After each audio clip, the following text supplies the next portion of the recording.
মা পাতে তুলে দেয় বাবার কঙ্কালের ঝোল। আমি বেকারত্বের ক্ষুধা নিয়ে পেট ভরে খাই।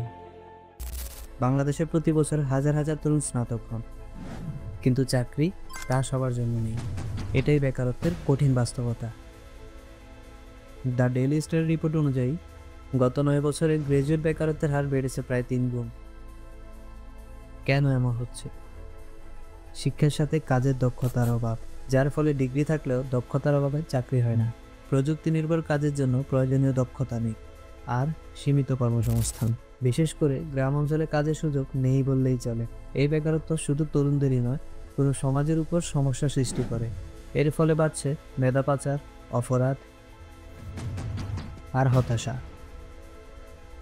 ঢাকা ট্রিবিউনের রিপোর্ট অনুযায়ী শিক্ষিতদের থেকে অশিক্ষিত বা স্বল্প শিক্ষিতদের বেকারত্বের হার তুলনামূলকভাবে কম।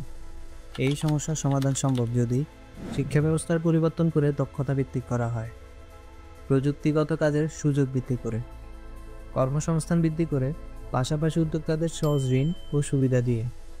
যদি তরুণরা এগিয়ে আসে, তাহলে দেশ এগিয়ে যাবে।